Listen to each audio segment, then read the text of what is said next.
Graça e paz, queridos alunos. Vamos começar nossa jornada pela história da igreja. Espero que vocês gostem. Talvez fique a pergunta, o porquê estudar, né? Por que ter uma aula de história da igreja, né?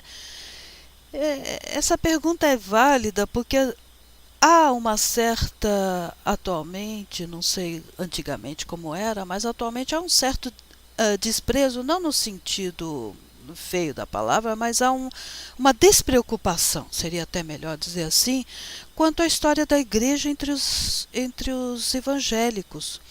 Mas a história nos vai dar uma formação e uma solidificação e um entendimento do caminho em que houveram várias discussões teológicas e nos ajudará a tomar posições para quem for assim ser pastor ou ter pessoas que estarão sob a sua orientação, né? É fundamental que vocês tenham noção das várias discussões e dos vários caminhos que a igreja poderia ter tomado e não tomou, ou tomou, e o porquê, né? Embora a periodização ela seja muito relativa, né? E essa periodização se refere à igreja visível, vocês têm, alguns teólogos chamam a história da igreja como o terceiro testamento. Olha que coisa interessante. O primeiro testamento é o antigo, o segundo é o novo e o terceiro testamento é a história da igreja, tá? Porque pensem no início, principalmente quando nós não tínhamos o cânon, ou seja, a Bíblia como chegou à nossa mão. Eu vou falar ainda de cânon nas aulas, vocês vão saber direitinho o que é, né? Tinha que se, dentro das discussões grandes teológicas, tinha que se decidir entre uma postura ou outra, né? E o Lloyd Jones, famoso Lloyd Jones, diz que não só é útil, é importante aprender a história da igreja, mas o cristão deve aprender a história da igreja. Ele é um complemento, é um dever, tá? É um complemento à leitura teológica, tá? No sentido de relacionar com outros aspectos da vida, tá? Então é essa jornada que nós vamos seguir e eu espero que vocês gostem e fiquem satisfeitos com o conteúdo e qualquer dúvida, tá aqui eu. Quem sou eu? Meu nome é Márcia Zoner. Se vocês morarem em São Paulo ou vierem a São Paulo, estarei sempre no seminário aos sábados à tarde, eu dou aula presencial lá, no Seminário Teológico Ernesto Ognini, né? Aqui está o meu e-mail, tá? Sempre se identifiquem, porque como eu vou dar aula presencial aos sábados, vou dar Antigo Testamento 1 e 2 e vou dar também crítica do Antigo Testamento e do Novo Testamento, eu preciso saber com quem eu estou falando, porque se não houver identificação, eu realmente não vou responder. Não por maldade ou por falta de interesse, mas é até uma forma de segurança, porque eu estou dando o meu e-mail pessoal para vocês, ok? Eu sou formada na USP em letras, na realidade eu entrei 2 vezes na USP, muito engraçado isso, mas é verdade. Eu entrei a primeira vez onde eu fiz grego e armênio, tá? E na segunda vez, depois de quase 10 anos, eu entrei e fiz hebraico, onde eu fiz o meu mestrado, stricto sensu, mestrado mesmo, como a USP exige, com banca e com o título de mestre, né? Eu fiz o mestrado em Bíblia Hebraica. Bíblia Hebraica é o Antigo Testamento, tá? É dito lá na USP Bíblia Hebraica porque eles procuram ter uma linguagem mais acadêmica e menos devocional ou religiosa, entre aspas, né? Então era até proibido dizer, não proibido, mas desaconselhável academicamente nos textos dizer Bíblia Hebraica. Hoje em dia isso já está caindo, não, não é bem assim. Bom, graças a Deus já não está tão, tá? E eu estou sempre à disposição para responder via fórum ou e-mail. Procurem, dentro da medida do possível, fazer via fórum, mas como eu gosto de estar acessível a vocês, eu passo meu e-mail pessoal também, ok? A história da igreja que nós vamos estudar, ela começa onde acaba o Novo Testamento. E eu coloquei esses dois versículos porque é muito interessante ver como o autor, né, de Gálatas, como o texto bíblico encara a questão do tempo. Vejam, esse texto famosíssimo, Gálatas 4:4, diz assim: Mas quando chegou a plenitude do tempo, Deus enviou seu filho, nascido de mulher, nascido debaixo da lei, e continua no 5 para não ficar sem sentido, a fim de, ou seja, para redimir os que estavam sob a lei, para que recebêssemos a adoção de filhos. E olha, veja que Marcos 1:15 também trabalha com a questão de um tempo determinado. Olha aqui, deixa eu achar o texto aqui, olha. Vou começar no 14, tá? Só para... Depois que João foi preso, Jesus foi para Galiléia proclamando as boas novas de Deus. O tempo é chegado, dizia ele. O reino de Deus está próximo. Arrependam-se e creiam nas boas novas. Então, queridos, essa questão do tempo propício, do tempo correto, do kairos em grego, né? Você tem o cronos, que é o tempo cronológico, mas é o tempo... muitos teólogos e autores relacionam esse tempo ao momento em que o cristianismo se inicia e as condições do Império Romano que nós veremos, tá?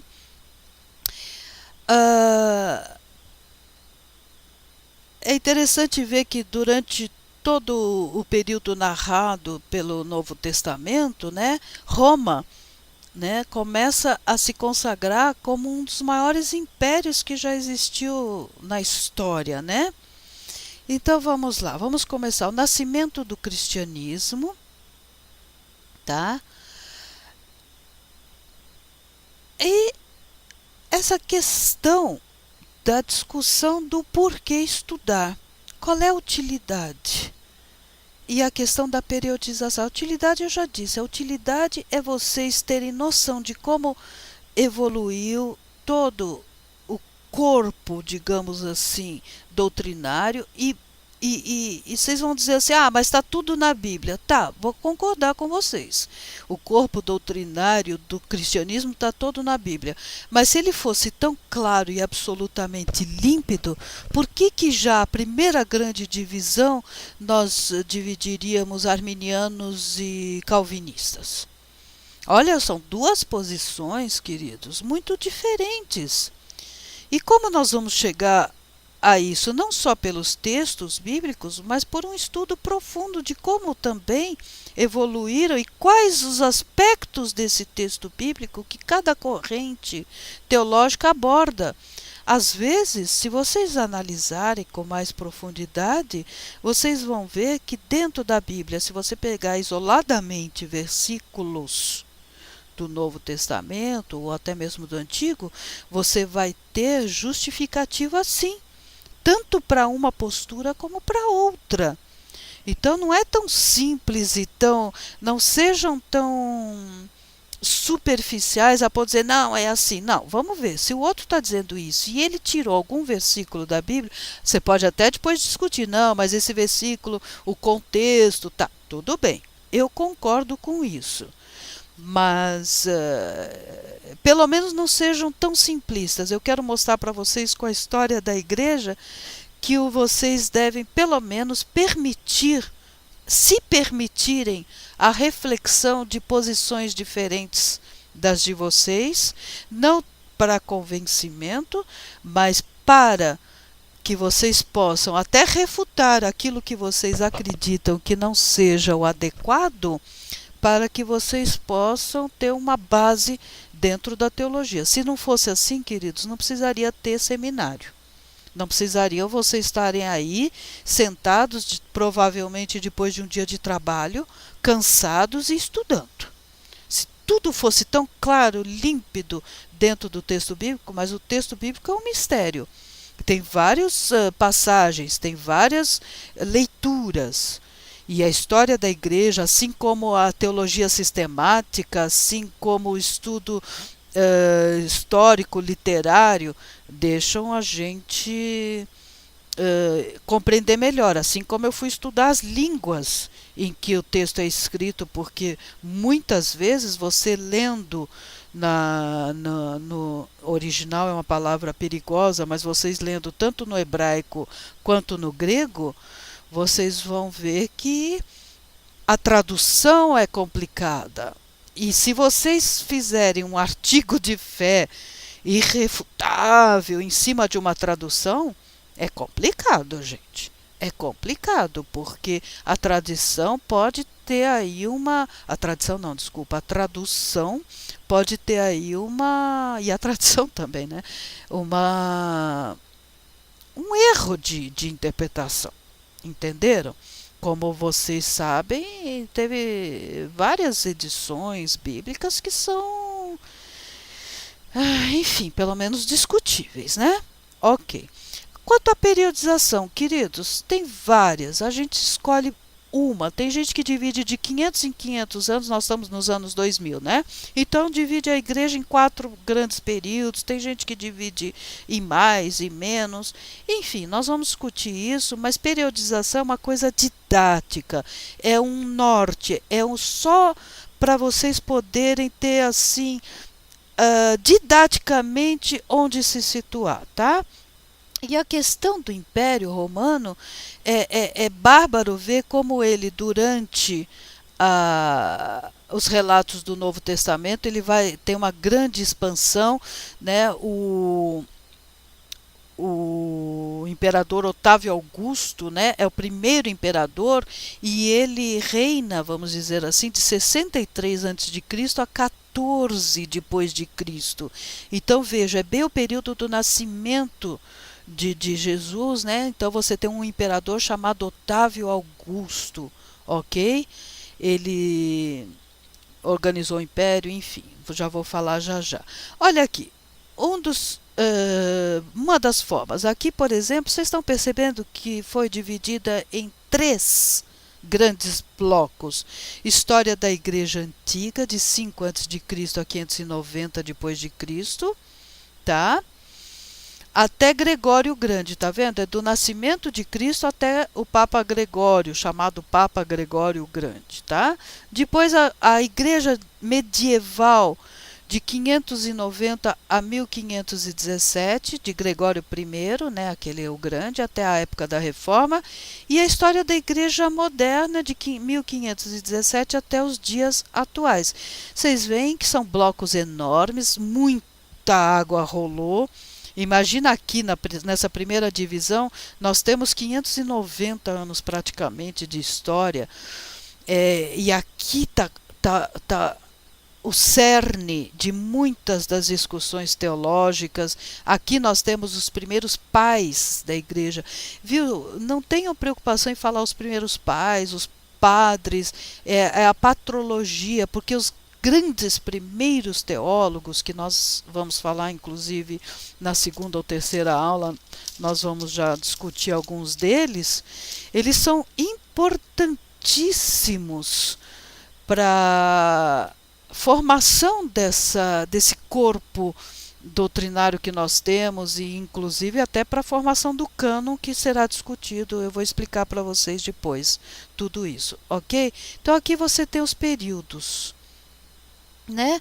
Aí eu subdividi aquele primeiro grande período de 590 anos, eu subdividi um pouquinho para que vocês tenham uma forma da gente se organizar didaticamente. Vocês têm a vinda de Cristo e o surgimento da Igreja Apostólica dos apóstolos. Essa parte nós não vamos discutir muito, pelo menos não o que está dentro do livro de Atos, tá bom? Do dia do Pentecostes, tal, enfim. Mas aqui vocês têm, olha, esse período começa com o nascimento de Cristo, da sua encarnação, até a morte de São João, tá? Ok? Eu pus assim São João, é do livro que eu tirei. Não se incomodem com isso não, tá bom? Depois, cristianismo sob intensa perseguição pelo Império Romano. Esse período vai da morte de São João até Constantino, que é o primeiro imperador cristão, tá? Até 1300, não, desculpa, em 313, de 100 a 313. E o cristianismo em união com o Império Greco-Romano e no meio das tormentas do fluxo migratório das nações, que vai de Constantino 313, né, até 590 depois de Cristo. Esses fluxos migratórios, vocês vão ver que são as invasões bárbaras. Vocês têm aqui uma série de questões muito importantes e que vão interferir muito na parte histórica da igreja, ok? Olha aqui, meus queridos, deixa eu só tirar um pouquinho. É que eu não gosto muito de tirar essa barra de gravação, porque às vezes a gente se perde um pouco, e aí eu aproveito e dou uma pausa, caso eu queira procurar alguma informação. Então, ela mais visível, ela me ajuda. Mas vamos lá, meus queridos. Olha, Roma. Eu brinquei, todos os caminhos levam a ti. Não tem um provérbio que diz assim, todos os caminhos levam a Roma, né? E isso tem um motivo muito importante, tá? Eu falei do Otávio Augusto, né? Ele organizou o império e ele organizou, quando eu digo organizou, ele tomou uma série de atos e atitudes, não só administrativas, mas práticas. Por exemplo, um fator importantíssimo que nós vamos discutir, ele construiu muitas estradas. As estradas romanas, elas são muito famosas. Elas são extremamente famosas. E por essas estradas, gente, nós temos os primeiros cristãos andando e percorrendo para chegar em outros lugares, em outros povos e levar o cristianismo.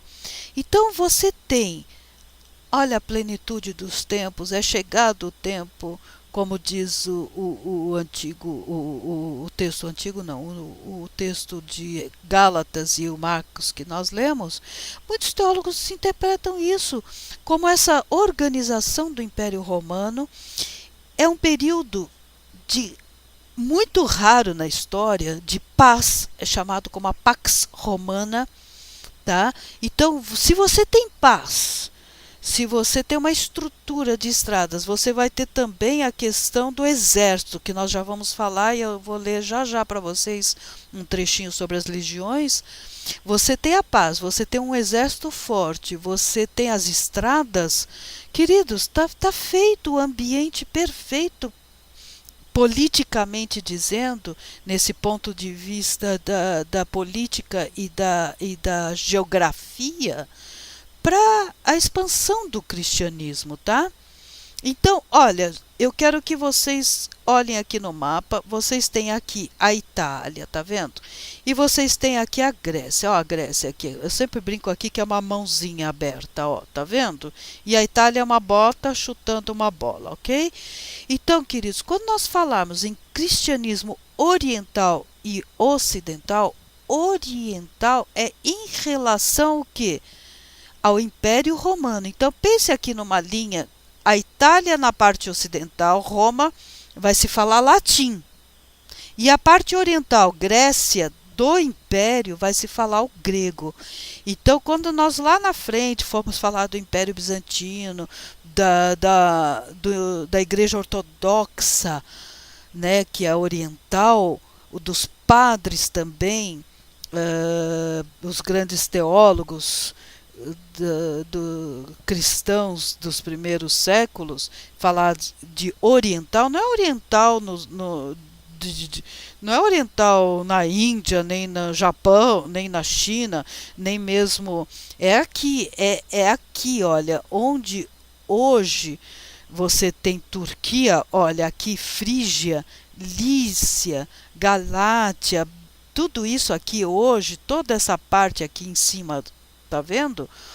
É entre o Mar Negro, esse ponto Euxinus, e o Mar Mediterrâneo, isso aqui é a Turquia atual. Isso é a Turquia atual, tá? Então, a Grécia e a atual Turquia, que a gente chama de Ásia Menor, porque não é a Ásia lá longe, a Ásia, os asiáticos, não. É a Ásia Menor, é o cristianismo oriental, o cristianismo de fala grega, tá? Então esse oriental é dentro aqui do Império Romano. Outra coisa que eu quero chamar a atenção para vocês, olha, isso daqui é a África, gente. Isso aqui é a África. Aqui está o Egito. Por aqui está uma grande cidade que nós vamos ver depois, Alexandria, tá? Então a África, o norte da África era uma região que foi também parte do Império Romano e como tal o cristianismo chegou aí também, ok? Então é muito importante a gente ter essa noção desse mapa, tá? Olha a Espanha aqui, Paulo, a gente não sabe se ele chegou na Espanha, mas ele queria chegar na Espanha, né? Enfim, então esse é o Império Romano. Vocês vão ter um mapa em que eu vou mostrar o Império Romano em 3 cores, mostrando ele nascendo ali em Roma e se espalhando por toda essa região. Vocês vão ver que aqui, esta região aqui, o Império Romano, quando já está nos anos 300, 300 e pouco, já praticamente na sua máxima extensão. E cada uma dessas divisões que vocês estão vendo são as famosas províncias. Gente, tudo isso é muito importante, tá bom? Nessa época o mundo romano era dividido em 36 províncias, tá? Então vamos lá. Vamos seguir. Ok. Então, tudo que eu falei, mais ou menos, aqui tem um pequeno resumo e um pouquinho mais. Olha, o mapa acima representa o Império Romano em sua máxima extensão durante o reinado de Trajano. Só para vocês não ficarem, nós ainda vamos falar dele. Trajano foi imperador romano entre 98 e 117, tá? Nasceu na Espanha, né? Sendo o primeiro imperador nascido fora da Itália. Tá? Ele contribuiu para o esplendor de Roma com as suas reformas, construiu inúmeros monumentos e elevou o império à sua máxima extensão, que é aquilo que eu mostrei para vocês no mapa anterior. Agora, vejam no próximo mapa a expansão do cristianismo. Estão vendo? Olha, vocês têm, começando aqui, deixa eu só tirar um pouquinho, deixa eu ver o que está escrito aqui, só para ver se... Isso, olha, tá? Vocês têm 2 cores, mais clarinha e mais escura, tá? O cristianismo nas cores mais escuras é a primeira região a ser cristianizada. Gente, vamos lá, vamos raciocinar, não precisa ficar decorando tudo, não. Onde está? Ó, Jerusalém aqui, tá? Qual é o mais lógico? Olha, eles estão subindo por aqui. Isso daqui é o que é a atual Turquia e a Ásia Menor. É onde o cristianismo começou. Depois que o cristianismo foi em direção mais o que a gente chama hoje de Europa, tá? E vocês veem que o cristianismo ele se expandiu dentro do Império Romano, tá? Olha, vocês têm aqui esses triângulozinhos que são os principais focos, né, de cristianismo, de comunidades cristãs. Ó Éfeso, ó Corinto, olha as cartas aos Coríntios, as cartas aos Efésios, olha Atenas aqui, tá? Olha Roma aqui, tá? Cartago é muito importante, é no norte da África, gente. Olha Alexandria. Alexandria vai ser importantíssima na história da igreja. Olha como ela é relativamente perto de Jerusalém, tá? Alexandria está no Egito de hoje, queridos. É o Egito de hoje, tá? Então vocês não se percam muito. Toda vez que eu falar de alguma referência, voltem, se necessário, a esse mapa, tá? É só para vocês não se perderem. Então, o grande primeiro território abarcado aqui foi o que a gente chama hoje de Turquia e que nós chamamos na história de Ásia Menor, tá? Então, todos esses Éfeso, essas cidades pelas quais Paulo percorreu e o grupo dele são na Ásia Menor, ok? E nós vamos discutir bem isso. Então vamos dar uma seguida aqui. Eu vou tentar não fazer aula muito longa, tá? Olha, durante o período narrado no Novo Testamento, já falei isso, Roma se consagrava como o maior império da história. Otávio Augusto foi o primeiro imperador, organizou o império, construiu estradas, criando um raro período de estabilidade. Olha o nosso Otávio aqui. Oi, Otávio, você está bem? Olha, todo pomposo, é uma estátua, é maravilhosa. Sempre que eu puder, queridos, eu vou pôr para vocês imagens, estátuas de pinturas, a parte iconográfica, para que vocês tenham essas referências também artísticas, que são maravilhosas. Vamos lá. Ainda Roma. O Império Romano era dividido em 36 províncias, eu já falei. O exército passou por uma importante reestruturação. Ele era composto por 20 legiões. Tá, meus queridos, vamos lá. O que é legião? Tá? Vamos pegar bem aqui. Eu estou pegando e vou ler para vocês, é uma pequena observação no livro do Franklin Ferreira, que se chama A Igreja Cristã na História, das Origens aos Dias Atuais, tá? É da Vida Nova. A legião romana era uma unidade composta de cerca de 5.000 soldados. Olha, eles tinham 20. Cada uma tem 5.000 soldados de infantaria e cerca de 200 de cavalaria. Cada legião, comandada por um legado, era dividida em 12 cortes, comandadas por um centurião. Então, centurião é um comandante de uma das cortes, está vendo? Tá? Com cerca de 480 soldados cada. E assim vai, cada corte era dividida em 6 centúrias. E está com cerca de 80 legionários. O que eu quis mostrar com esse texto? E continua o texto, mas nós não vamos nos especializar em estudos estratégicos, né? De stratos, que é exército em grego, né? Mas é só para vocês verem a organização, tá? Depois da morte de Otávio, né? Vieram Tibério, Caio, Cláudio e Nero. Entre outros, vão continuar, mas nesse slide eu só pus esses e parei propositalmente em Nero, porque nós vamos ter a aula sobre as perseguições, né? Nós vamos falar das perseguições e Nero é uma das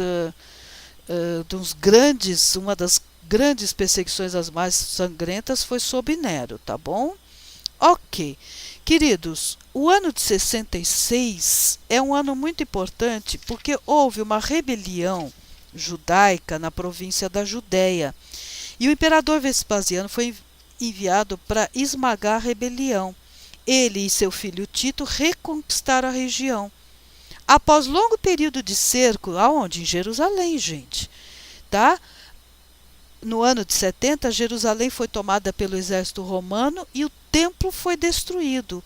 Olha o texto aqui do Franklin Ferreira. No ano de 66, começou uma revolta na província da Judéia. Vespasiano, um experiente comandante militar, que havia participado da invasão das Ilhas Britânicas em 43, foi enviado para esmagar a rebelião.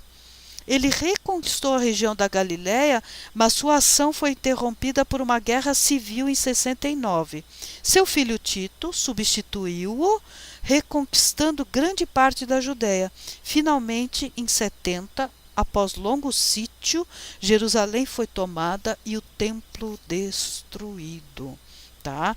Então aqui nesse período, tá, gente, após os anos 60, começa uma grande perseguição aos cristãos pelo próprio Império Romano, tá? É muito complicado isso. Se na época, por exemplo, neotestamentária ainda do Novo Testamento, você vê Paulo pedindo proteção ao imperador e consegue, é engraçado que você tinha a perseguição dos próprios judeus e o Império Romano é que protegia esse grupo cristão. Só que depois, quando esse grupo cristão começou a incomodar, é o próprio Império que começa as perseguições e aí vocês vão ver que a coisa vai ser muito feia. Nós vamos trabalhar com essas perseguições logo, logo. Olha aqui as províncias. Eu achei... Todos esses mapas são de internet, tá, gente? É fácil, de fácil localização. Então, olha, tá em inglês, evidentemente, mas para que vocês tenham... Olha aqui o norte da África, a importância, como é muito... Né, aqui vocês vão ter uma série de pais, ou seja, teólogos desses primeiros séculos, por exemplo, aqui da Mauritânia, tá? E que vão ser muito importantes. Olha a Itália aqui e olha a Grécia. Então, lembrem, mais ou menos, pensem numa linha aqui, ó, dividindo no Império Ocidental e o Império o quê? Oriental. Aqui é a Ásia Menor, eu volto a dizer, olha a Capadócia, a Cilícia, não confunda com Sicília, tá?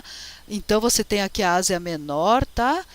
E você tem aqui fala grega, enquanto que aqui no entorno da Itália e em direção à Espanha você tem o latim, ok, gente? Volto a dizer isso. Então, Império Oriental e Ocidental é aqui só, dentro do próprio Império Romano. Não vai lá para o Oriente, Extremo Oriente, que não é disso que se trata. Tá bom? Olha aqui, como eu comentei com vocês, eu tento à medida do possível, eu vou mostrar isso. É um belíssimo quadro do David Roberts, pintado em 1850, retratando na visão dele o cerco e a destruição de Jerusalém, que se deu no ano de 70 depois de Cristo, ok? Então, conforme a narrativa do Novo Testamento, né, a igreja cristã cresceu rapidamente após o Pentecostes. Então, isso vocês sabem, o Pentecostes, vão lá no livro de Atos, vocês leem, relembrem, mas aí vocês têm, juntando tudo que eu falei até agora, vocês têm estradas bem construídas, um exército protegendo, uma paz romana, vocês têm como esses grupos de cristãos, esses primeiros cristãos, percorrerem o império e adentrarem em todos os lugares do império, tá? A partir de Jerusalém, o que acontece? A pregação dos apóstolos e dos discípulos, né? A fé cristã se espalhou. Sendo que nos anos 300, 10% da população europeia era cristã. No lugar de europeia, gente, eu prefiro colocar a população do império, tá? Vejam, gente, no ano 300, cerca de 10% do império já era cristão, tá? E depois aí você começa a incomodar, gente. Estão percebendo? Já começa, quando os cristãos já não são só aquele grupinho de lunáticos que estão gritando que o reino de Deus chegou, vocês percebem que o Império Romano começa a se incomodar com esse grupo, mesmo porque eles também não prestavam culto ao imperador. Tem uma série de coisas que nós vamos discutir, tá? Uma série de coisas importantes. Olha, a perseguição começa com os próprios judeus, enquanto que Roma era protetora. Eu já falei isso. E depois dos anos 60, Roma passa a ser a grande perseguidora. Então, gente, preste atenção nisso. Entre os anos 60 e 320, houve 10 grandes perseguições. 10, gente, grandes perseguições, sendo que 2 ou 3 delas são as piores. E nós vamos ver isso. Aqui você tem uma reprodução, por exemplo, do martírio, né, dos primeiros cristãos, sendo já, vocês sabem disso, eles eram levados para serem mortos pelos animais, eles eram também enrolados em peles e feitos como tochas humanas. Tem coisas horrorosas dentro dessas perseguições. É uma coisa muito séria, muito complicada, ok?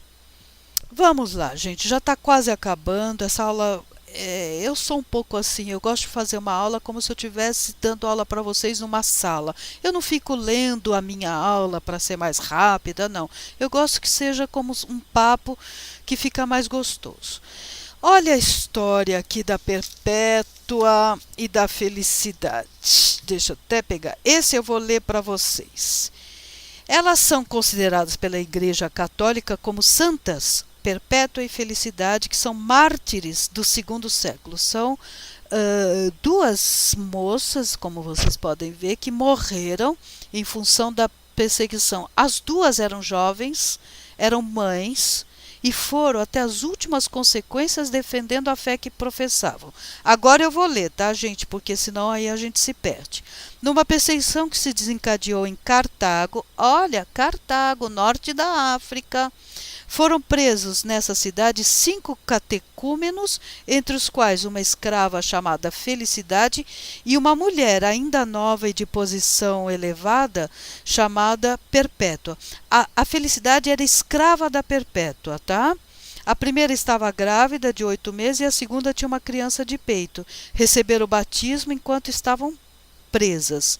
Permitiram a Perpétua que levasse consigo o filho para o cárcere. Chegando ao interrogatório, ambas confessaram abertamente a fé cristã e foram condenadas a ser lançadas às feras no aniversário do imperador. Ou seja, e as duas morreram, tá, gente?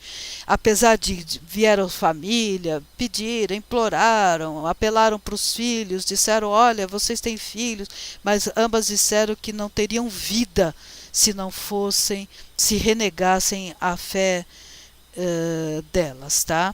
Muitas dessas histórias, gente, a fonte que nós temos é um livro importantíssimo do Eusébio de Cesareia, tá? Que é a fonte primária, onde ele tem a história eclesiástica dele, tá bom? Então essa é uma curiosidade que é a Perpétua e a Felicidade. Agora, aqui eu tenho os 40 mártires de Sebastes, tá? Ou Sebaste, que é uma cidade que fica no que hoje é a Armênia. Também é uma história belíssima, vocês podem pesquisar, eu vou mostrar os slides com a imagem, mas eu quero que vocês pesquisem e que pesquisem sobre Policarpo também, tá? Isto é tarefa de vocês. Isso são curiosidades para vocês terem uma informação de alguns mártires que passaram para a história de uma forma talvez lendária, não se sabe, mas que é muito bonito, tá? Então, olha, aqui estão representados os 40 mártires de Sebaste, tá? É uma peça feita de mármore, é lindíssima, tá? E aqui é uma reprodução também desses mesmos 40 mártires, mas é uma outra imagem, vocês estão vendo? E quando vocês lerem a história, espera um pouquinho, deixa eu tirar isso. Quando vocês lerem a história deles, vocês vão entender o porquê que esse está aqui, tá bom? E qualquer coisa que tiverem dúvidas, por favor, só entrar em contato e logo nos veremos na